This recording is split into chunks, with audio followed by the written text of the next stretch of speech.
Hey guys, this is JSpartan300 here with the JSpartan300 AMVlog. You're probably watching this from the Joker Tutorials channel, and I advise you subscribe and also subscribe to my individual channel, JSpartan300. I make AMVs, which stand for anime music videos. What I'm going to be showing you today is a technique that takes out the background from your images. Well, actually I'm going to be showing you two different techniques. I'm going to be showing you masking, and I'm going to be showing you color keying. So first, let's start off with the simplest method, masking. First, what you do, in Sony Vegas, you would go to the event pan crop icon and clip, and then you click on it, you get this screen pop up. Now go down to mask and tick the box. Now what you have to do is basically just draw out an outline of what you're going to, the thing that you're trying to take out. So I want to keep Killer Bee in the picture, and I want to take out all this blue sky. So what I do, I'm doing it very messily because it's a tutorial, saving time. I just go around the character, keep clicking, and I keep going around and around until the thing, and then I link it up with the first point, and then you have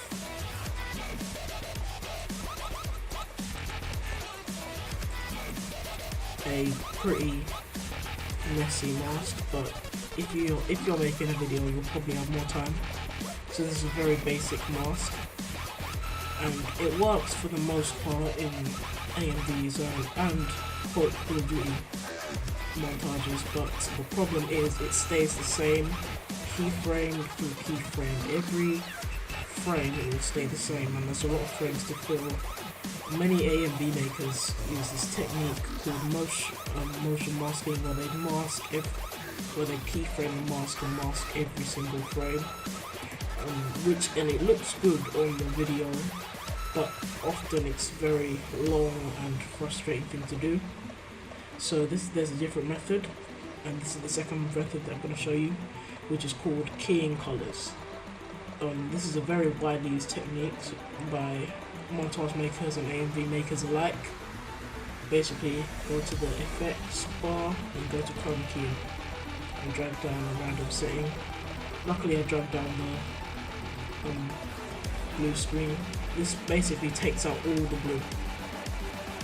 So what I'm going to do is, because I don't like that blue, it doesn't take it out completely, I'm going to take this specific blue, and now you can see the screen map or the mask by clicking on the show mask only, and it shows you what exactly you're keying out and what you're keeping in. All the parts that you're keeping in should be white, and all the parts that aren't there are grey, and all the parts that aren't there are black, and the parts that you're sort of keeping in are grey. The grey parts are slightly see-through, so we can see they've not got a perfect mask here. So what we're going to do, we're going to manipulate with the thresholds. So I'm going to turn up the low threshold and turn down the high threshold, and we should have a pretty decent color key. Now if we put the mask and like a random clip underneath it, we should see what kind of effect we've got. And I think that's a pretty decent effect. I mean, you've got a bit of Sasuke's cape missing, but that can be fixed through some masking and some overlaying. But on the whole, I think this is a very effective technique, much more convenient than masking. But at the same time, some colours mix in with different colours and it gets confusing, and you have to manipulate masks and everything. So if you're a noob, I suggest you use masking. Sony Vegas as a whole doesn't have the best color keying. I advise you use After Effects for your color keying. There's this really good program on After Effects called Keylight 1.2. Has some of the best color keying you can get on editing programs, and I'd really advise that you use it. But thanks for watching, guys.